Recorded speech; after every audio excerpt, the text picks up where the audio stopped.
I've already mentioned in a previous video that the reason why I speak about Down syndrome is because my sister used to live with the condition. And when I flash back, I remember my mother used to love singing for my sister. But there is this song that used to really catch my attention, because every time my mom sang that song, my sister used to keep quiet, listen to the song. So it used to be like, Peter and John went to pray. They found a layman on the way. He asked them for silver and gold. And this is what Peter said. Silver and gold I have none, but all have been given by thee. In the name of Jesus Christ of Nazareth, rise up and walk. That was the song. It used to be so simple, but really, in hindsight, I think my mother knew a thing or two about music therapy that we didn't know. Anyway, we didn't know much because there was no information regarding to what my sister was going through. So today I want us to talk about neurologic music therapy.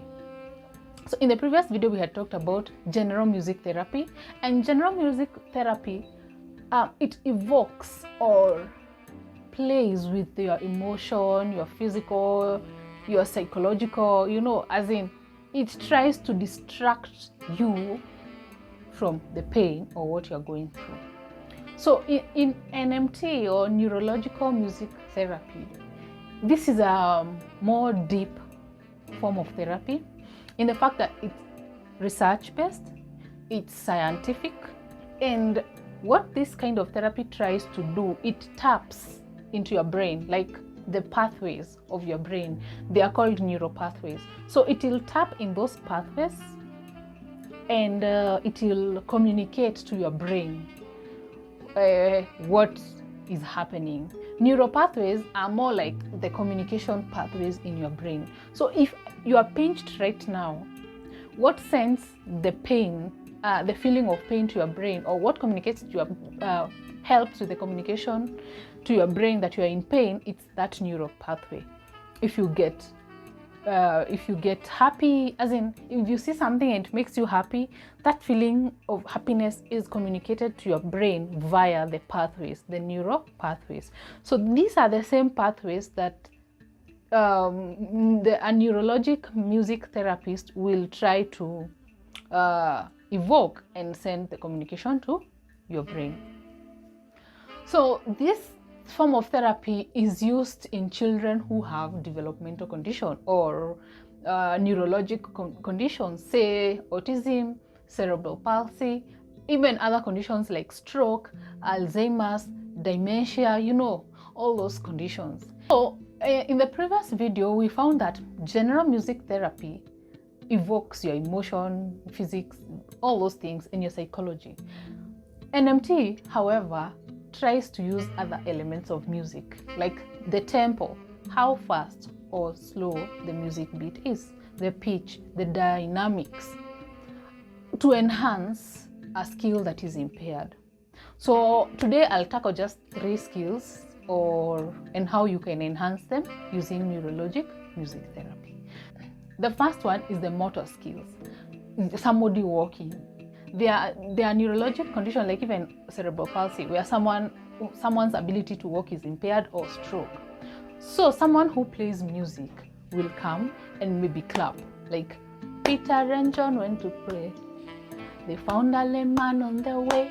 And what you do, you walk towards, as in you walk per the beat, like Peter and John went to pray. Okay? Peter and John went to pray. So every time they clap, you move.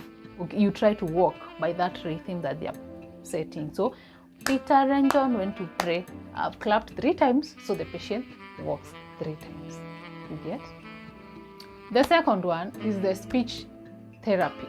This someone is not able to express themselves, like they cannot even say their name. Someone who has speech impairment is not able to communicate effectively. So what this NMT does, they look for a melodic intonation. So now you want to teach this child to say their name, okay? So you'll be like, my name is John, I love to play, I go to school, I come at 4, you know. So you're going to teach that child using those kind of, you make melodies around the messages that you want the child to. And then over time, when the child is learning how to express themselves, you win them off of the melody. The final is the cognitive skill. So this one, it's like music tries to enhance a part of the body that has been neglected. So for instance, someone is not able to use their hand well, or even they have a stroke and a part of their body is impaired. So you can use something like a drum, and you can place it, you can start with the part of the body that is working. So say the left hand is working. So you're going to place the drum on their left side, and then they'll beat the drum. Then you'll keep shifting the drum, and then you hit, and then you'll finally get to this point that of the body that is not working, because say it's the left side that is not working. So you get to this point, and then they will try. You can take the stick and put it on the hand that is not working and try to have the patient beat the drum. So what it will enhance both it will enhance this side of the body to work, as well as the auditory, like the hearing. Because you see now this side, the whole of this body is not working. So it means even maybe the hearing is impaired.